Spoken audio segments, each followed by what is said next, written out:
Hey guys, this is Om and welcome to Civil Raja, your gateway to future. So guys, आज हमारे पास एक 30 feet by 50 feet plan और आज हम लोग डिस्कस करने वाले हैं ग्राउंड फ्लोर को और साथ ही साथ इस बिल्डिंग के एलिवेशन को। तो चलिए हम लोग अपने प्लान को शेयर करते हैं और आपको दिखाते हैं कि आज के प्लान में क्या खास बात है और इसमें क्या क्या बेटर हो सकता था या फिर क्या और चीजें हैं जिनको कि थोड़ा बहुत एडजस्ट करके हम लोग और स्पेस यहाँ पे जनरेट कर सकते थे। तो जैसे कि आप देख रहे हैं ये जो प्लान है इसका जो हॉरिजेंटल डायमेंशन है वो हमारा 30 फीट का है और जो वर्टिकल डायमेंशन है वो हमारा 50 फीट का है। यानी कि इस प्लान में आपको जो फ्रंट मिल रहा है वो भी 30 फीट का फ्रंट है और क्योंकि ये एक काफी बड़ा रेक्टेंगुलर प्लॉट हो जाता है तो हमारे पास लॉन के लिए काफी जगह हो जाती है। और आप देख सकते हैं कि लेफ्ट साइड में आपके पास एक लॉन है जो कि 10 feet 8 inches by 8 feet 4 inches का लॉन है। राइट साइड में भी एक लॉन है जिसका डायमेंशन स्पेसिफाई नहीं किया गया है, लेकिन अगर आप चाहेंगे तो और अगर आपके पास AutoCAD फाइल है तो आप सिंपली यहाँ से डायमेंशन को मेजर कर सकते हैं। तो आप देख सकते हैं कि ये 6 फीट 4 इंचेज है इस डायरेक्शन में और अगर आप इस डायरेक्शन में चेक करना चाहें तो ये हो जाता है हमारा 9 फीट 8 इंचेस। तो ये 9 feet 10 inches, sorry 8 inches bye 6 feet 4 inches का हमारा लॉन हो जाता है। साथ ही साथ आप देख सकते हो कि बीच में आपके पास एक गेट है और गेट से कुछ दूर आगे जाके बना है हमारा पोर्च। सो आप देख लो कि यहाँ पे एक गैप दिया गया है।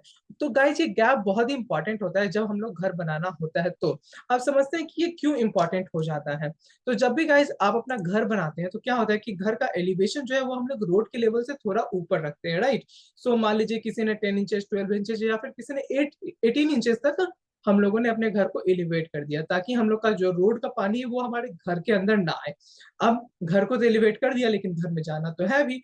तो अगर आपके पास पॉर्च एरिया ना हो, सपोज आप ऐसा घर को अफोर्ड नहीं कर सकते जिसमें आपको कार की पार्किंग की जरूरत हो, तो आप क्या करेंगे वहां पे तो आप स्टेयर्स लगा देते हैं।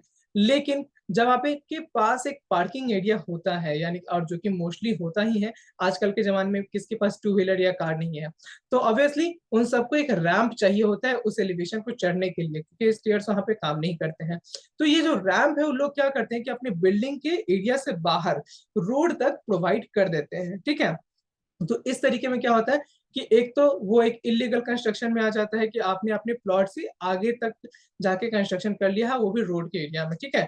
और कोई कोई लोग होते हैं जो कि क्या करते हैं कि अपने बिल्डिंग के एरिया के अंदर भी करते हैं लेकिन अपने बाउंड्री वॉल के बाहर करते हैं उसको। तो आपको जब ऑफसेट छोड़ना होता है तो आप अपने बाउंड्री वॉल में ऑफसेट को कवर कर सकते हैं। ओके, आपका बाउंड्री वॉल जो है प्लॉट डायमेंशन के इक्वल रह सकता है। साथ ही साथ वहां से आप ऑफसेट छोड़ के अपना बिल्डिंग एरिया क्रिएट कर सकते हैं या फिर कंस्ट्रक्ट करवा सकते हैं। तो क्या होता है कि जब हम लोग इस तरीके का कंस्ट्रक्शन लेते हैं, जैसे कि आपने यहाँ पे हमारे प्लान में देखा, ये जो प्लान है यहाँ पे आपने कंस्ट्रक्शन देखा कि यहाँ पे हमारा गेट है और यहाँ से स्टार्ट होता है पोर्च का एरिया। तो क्या होगा कि आपके पास एक काफी जगह बच जाएगी जो कि आप रैंप प्रोवाइड करने के लिए यूज कर सकते हो और आप इजिली अपने कार को इस पार्किंग एरिया तक ले जा सकते हो। ओके, तो ये एक बहुत अच्छा अरेंजमेंट किया गया है। ओके, नेक्स्ट जो है कि हमारे पास एक पार रूम है। तो ये आप क्या कर सकते हो कि यहाँ पे आपका छज्जा वगैरह या फिर एक काइंड ऑफ स्लैब यहाँ पे कंस्ट्रक्टेड होगा। आप यहाँ पे सिट आउट एरिया की तरह इसको यूज कर सकते हो इवनिंग में।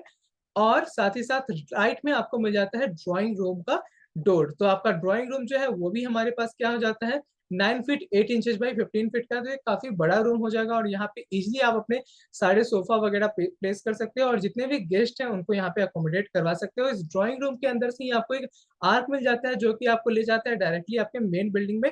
और आप देख सकते हो कि यहाँ पे भी एक गेट है तो इस मेन गेट का भी यूज कर सकते हो ताकि जो भी बिल्डिंग के रेसिडेंट्स है वो डायरेक्टली यहीं से एंटर कर जाएं। ओके, तो यहाँ पे हमारा डाइनिंग कम लिविंग एरिया आ जाता है और ये भी काफी स्पेसियस एरिया है क्योंकि एक 13 फीट 6 इंचेस बाई 11 फीट का एरिया में जाता है और यहीं पे आपको मिलता है स्टेयर केस।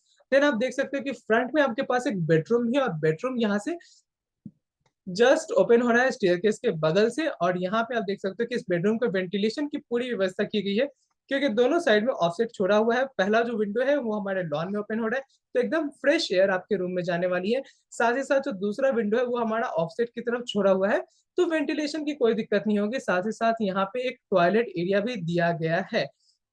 तो आप देख सकते हो कि अगर आप यहाँ पे चाहते हो कि हम लोग का सपोज आपके पास ये ऑफसेट वाला एरिया ना भी होता और आप यहाँ पे कोई भी विंडो नहीं प्रोवाइड कर सकते, सपोज अगर मैं यहाँ से सारे के सारे विंडोज जो है वो डिलीट कर भी दूं, तो भी ये एक इस तरीके का नक्शा है जो आप यूज कर सकते हो अपने घर को बनाने के लिए, कि आपने 3 साइड से कोई भी ऑफसेट नहीं छोड़ा है, क्योंकि आपने जगह जगह पे ओपनिंग्स प्रोवाइड किए जो कि ओपन टू स्काई एरिया है। और इसकी वजह से आप अपने सारे के सारे रूम्स एंड टॉयलेट्स का प्रॉपर वेंटिलेशन कर सकते हो। सपोज मैं आपको करके दिखा भी देता हूँ कि यहाँ से इसे मैंने सिलेक्ट कर लिया, यहाँ एक विंडो हो गया, देन यहाँ एक विंडो हो गया और एक यहाँ विंडो हो गया। अगर मैं मान लीजिए मैं इन 3 विंडोज को सिलेक्ट करके डिलीट कर भी देता हूँ, ठीक है, तो आप देख सकते हो कि यहाँ पे हम कोई वेंटिलेशन का प्रोविजन नहीं दे सकते हैं। इवन इन दैट केस आपका जो विंडो है वो लॉन में ओपन हो रहा है बेडरूम के लिए, साथ ही साथ जो टॉयलेट है उसका वेंटिलेशन जो है वो इस ओपन एरिया में चला जाता है, साथ ही साथ स्टेयर केस का वेंटिलेशन या फिर लाइटिंग का प्रोविजन वो भी आप इस ओपन एरिया से कर सकते हो। और टॉयलेट भी काफी स्पेसियस हो जाता है, क्योंकि 4 फीट बाई 7 फीट का एक स्टैंडर्ड टॉयलेट है, बहुत ज्यादा स्पेसियस नहीं कहेंगे इसको। अगर 5 फीट होता या 6 फीट होता तो काफी स्पेसियस हो जाता, लेकिन 4 फीट एक स्टैंडर्ड साइज है जो कि आजकल मार्केट में चल रहा है। ओके, देन आप देख सकते हैं कि आपके पास अगेन एक मास्टर बेडरूम है, और ये मास्टर बेडरूम हो जाता है हमारा 14 फीट बाई 11 फीट का इनर डायमेंशन हो जाता है इसका, जहाँ पे आपका फर्नीचर लेआउट किया हुआ है। इसलिए आप ये भी देख सकते हो कि कहाँ से आपका बेड का प्लेसमेंट एक्चुअली होना चाहिए, जो कि आपके रूम के हिसाब से बेस्ट पोजीशन होगा। साथ ही साथ यहाँ पे एक टॉयलेट का प्रोविजन दिया गया है, और इस टॉयलेट का वेंटिलेशन हम लोग को मिलता है हमारे ओपन वॉश एरिया से। अब यहाँ अगर गौर फरमाएंगे तो यहाँ का जो टॉयलेट है वो पिछले वाले टॉयलेट से बना है। पिछला वाला जो टॉयलेट था वो था हमारा 4 फीट बाई 7 फीट का, जो कि आपका इस बेडरूम के साथ अटैच था, और ये जो टॉयलेट है वो हमारा 8 फीट बाई 5 फीट का, जो कि एक काइंड ऑफ स्पेसियस टॉयलेट की तरह आपको फील होगा। साथ ही साथ इस बेडरूम का वेंटिलेशन भी आपको यहीं से मिल जाता है, जो कि ओपन वॉश एरिया में जाके विंडो को ओपन करता है। आप उसके बगल में देख सकते हो, अगर आप जैसे इस रूम से बाहर निकलोगे आपके पास एक कॉमन टॉयलेट मिल जाएगा, और ये भी हो जाता है कि एक स्टैंडर्ड साइज का टॉयलेट है 4 फीट बाई 7 फीट 8 इंचेस का, और इसका भी वेंटिलेशन आप चाहो तो यहाँ से प्रोवाइड कर सकते हो। अगर मैं चाहूँ तो यहाँ से विंडो को सॉरी वेंटिलेटर को कॉपी करके यहाँ प्रोवाइड कर सकता हूँ। देन आप देख सकते हो कि यहाँ पे आपके पास एक किचन एरिया और किचन से अटैच्ड एक और रूम है, जिसको कि यहाँ पे टॉयलेट लिखा हुआ है, लेकिन आप इसको टॉयलेट की तरह यूज ना ही करें तो बेहतर है। इसको हम लोग बेटर यूज करने के लिए क्या कर सकते हैं, इसको हम लोग स्टोर रूम की तरह यूज कर सकते हैं, क्योंकि स्पेस काफी अच्छा है एंड स्टोर रूम के लिए काफी होगा। तो इसको मैं स्टोर रूम का नाम दे देता हूँ। ओके, तो ये हमारा हो गया स्टोर रूम। अगर आप चाहेंगे तो इसको सिंपली रिपोजिशन भी कर सकते हैं लेटर्स को। सिंपली आपको यहाँ से ग्रैब करना है, मूव का यूज करना है, और यहाँ पे आप इसको मूव करके प्रॉपरली लिख सकते हैं। तो आपका किचन जो है वो ओपन होता है एक स्टोर रूम में, और यहाँ से आप सीधा सीधा स्टोर रूम का एक्सेस ले सकते हैं, और स्टोर रूम जो है वो किचन के साथ अटैच रहना ही बेटर होता है। अगर आप चाहेंगे तो यहाँ पे विंडो प्रोवाइड कर सकते हैं, लेकिन स्टोर रूम में विंडो की खास जरूरत नहीं होती है। आप स्टोर रूम को वैसे भी रख सकते हो, क्योंकि जितना एयर टाइट वो रूम रहेगा उतना ही उसके लिए बेटर रहेगा। यहाँ पे हम लोग इंटरनल लाइटिंग की व्यवस्था करते हैं, ना कि एक्सटर्नल लाइटिंग या विंड के आने जाने की व्यवस्था यहाँ पे यूजुअली होती है। तो अगर हम लोग इस पूरे घर को ओवरऑल देखेंगे तो हमारे पास 1 और 2 दो हमारे पास मास्टर बेडरूम हो जाता है, एक ड्राइंग रूम हो जाता है।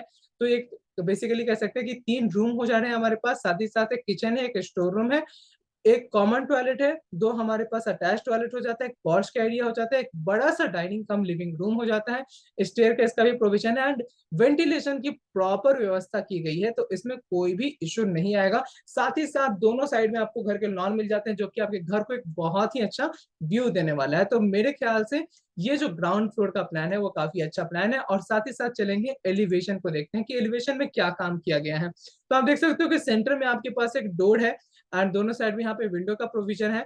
साथ ही साथ इस जो रूम है, रूम में यहाँ पे विंडो प्रोवाइड किया गया है, और इस विंडो के दोनों साइड में हमारे पास सर्कुलर कॉलम है। सिमेट्री का ख्याल रखते हुए यहाँ पे भी 2 सर्कुलर कॉलम दिए गए हैं, जो कि बिल्डिंग को एक सिमेट्रिकल पर्सपेक्टिव भी देते हैं। साथ ही साथ यहाँ पे एक जाली का प्रोविजन किया गया है, या फिर आप यहाँ कह सकते हो कि फसाड का वर्क किया गया है। साथ ही साथ अगर आप देखेंगे तो यहाँ पे पैरापेट जो वाल है उसमें भी कुछ अतरंगी ढंग से काम किया गया है, और एक्चुअली ये चीज ट्रेंड कर रहा है, जो कि मॉडर्न घर में काफी यूज में है, कि आधा जो आपका पैरापेट का वॉल होगा वो कंक्रीट का वॉल हो जाता है, जो कि ब्रिकवर्क से किया जाता है, और बाकी का आधा जो है वो स्क्वायर पाइप की तरह यूज किया जाता है। तो आप देख सकते हो कि 18 इंचेस तक यहाँ पे यानी कि 1 फीट एंड 6 इंचेस वो हमारा पैरापेट का जो वर्क है वो ब्रिक वर्क का है, उसके ऊपर जो 1.5 फीट है वो हमारा स्क्वायर पाइप्स का दिया गया है, जो कि देखने में काफी खूबसूरत लगता है। और एलिवेशन तो हम लोग को बेसिकली अपनी खूबसूरती यानी कि अपने घर की खूबसूरती को बढ़ाने के लिए ही बनाया जाता है। देन आप देख सकते हो यहाँ पे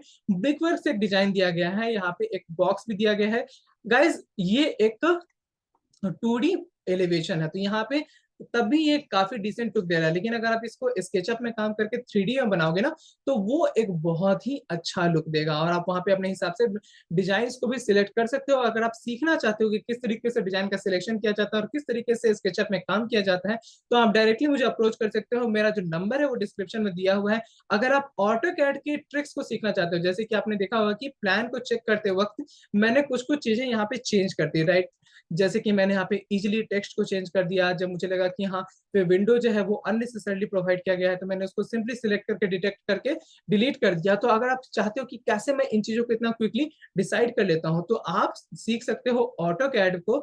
और ऑटो कैड सीखने के लिए आपको बस 500 पे करना होगा, और एक सिंपल सा एप्लीकेशन जो है सिविल राजा के नाम से हमने अपना एप्लीकेशन लॉन्च किया, उसे इंस्टॉल कर लीजिए अपने मोबाइल में। कंप्लीट जो ऑटो कैड की सीरीज है वहां पे अपलोड कर दी गई है, स्टार्टिंग फ्रॉम की जितने भी टूल्स हैं ऑटो कैड में, जैसे कि लाइन टूल हुआ, यहाँ पे आप जितने भी टूल्स देख रहे हो, मूव, कॉपी, स्ट्रेच वगैरह, ये सारे के सारे टूल्स तो वहां पे अवेलेबल है ही साथ आपको ये प्लान कैसे ड्राफ्ट करना है वो भी सिखाया जाता है। तो वो सारी चीजें वहां पे सिखाई गई हैं। कॉलम को पोजीशन करना, कैसे सेंटर लाइन डायग्राम बनाते हैं, यानी कि आप एक प्रॉपर ड्राफ्ट्समैन की जॉब के लिए अप्लाई कर सकते हो अगर आपने उस कोर्स को अच्छे से सीख लिया और प्रैक्टिस कर लिया।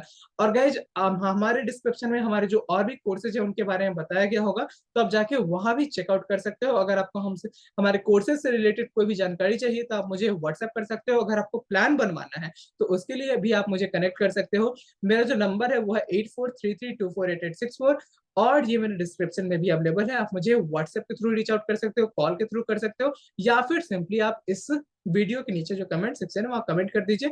साथ ही साथ अगर आपको ये वीडियो पसंद आ रहा हो तो इसे लाइक, शेयर और सब्सक्राइब जरूर करें हमारे चैनल को। And for more such videos just stay tuned to civil Raja. And जो बेल आइकन होगा जब आप सब्सक्राइब करोगे उसके बगल में एक बेल आइकन होता है, तो वो प्रेस कर देंगे तो नोटिफिकेशन भी आपको मिल जाएगा। तो मिलते हैं ऐसे ही किसी धमाकेदार वीडियो में, तब तक के लिए शब खैर।